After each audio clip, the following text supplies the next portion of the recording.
Hello everyone. Today we will discuss about presumptions as to negotiable instruments.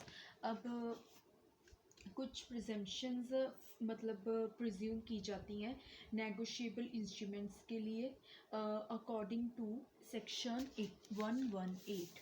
ठीक है, according to section 118 the following presumptions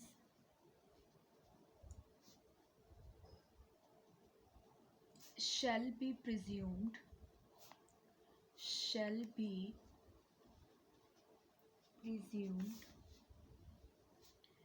in all negotiable instruments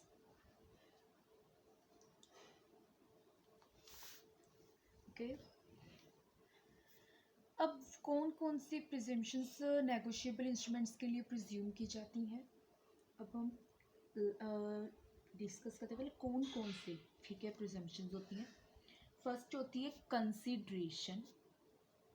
ठीक है, अब आप कहेंगे इसका मतलब हम सबके मीनिंग करेंगे वन वाइज वन, है ना। पहले हम सब को जो ये सारी प्रिजम्पशंस है वो लिख लेते हैं अकॉर्डिंग टू सेक्शन 118 के अकॉर्डिंग है ना। कौन कौन सी प्रिजम्पशंस नेगोशिएबल इंस्ट्रूमेंट के पे प्रिज्यूम की जाती हैं।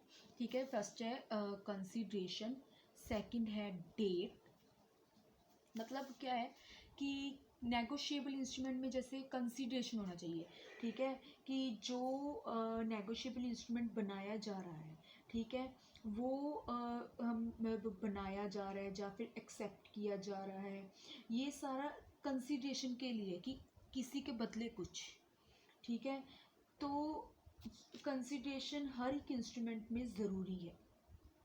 ठीक है, मतलब कि हमने मतलब हम ये बना रहे हैं नेगोशिएबल इंस्ट्रूमेंट, इसकी कंसीडरेशन क्या है कि हमने उससे पैसे लिए थे तो हम उसको मतलब नेगोशिएबल इंस्ट्रूमेंट दे रहे हैं।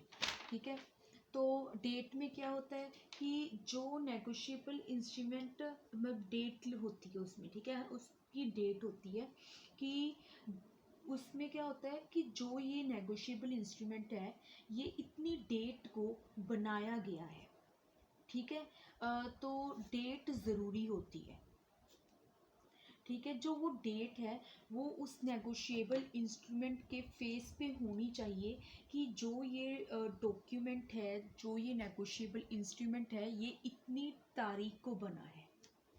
ठीक है, थर्ड है टाइम ऑफ एक्सेप्टेंस। ठीक है, जो मतलब कोई भी मान लो बिल ऑफ एक्सचेंज है जो एक्सेप्ट किया, ठीक है ना, कि कितने टाइम में मतलब इशू कर दिया, मतलब हमने बिल ऑफ एक्सचेंज इशू कर दिया। ठीक है, अब जो वो मान लो बिल ऑफ एक्सचेंज ये एक नेगोशिएबल इंस्ट्रूमेंट है ना, कि ये अब एक्सेप्ट होगा after it's issue with in reasonable time. ठीक है, बट उसकी एक्सपायरी डेट जो उसकी मेच्योरिटी से पहले, ठीक है, कि वो एक्सेप्ट हो जाना चाहिए। ठीक है, तो ये प्रिजम्पशन टाइम ऑफ एक्सेप्टेंस की प्रिजम्पशन कहाँ पे अप्लाई होती है, जहाँ पे जो एक्सेप्टेंस होती है वो मतलब उसकी मतलब कोई उसकी तारीख नहीं लिखी होती। अगर जो एक्सेप्टेंस है वो उस पर डेट लिखी होती है, ठीक है, तो उसमें है ना मतलब डेट का एविडेंस होता है ना, कि उसे हम डेट को एविडेंस मान लेते हैं कि इस तारीख को जो नेगोशिएबल इंस्ट्रूमेंट है ये बना है। ठीक है, thank you so much for watching this video.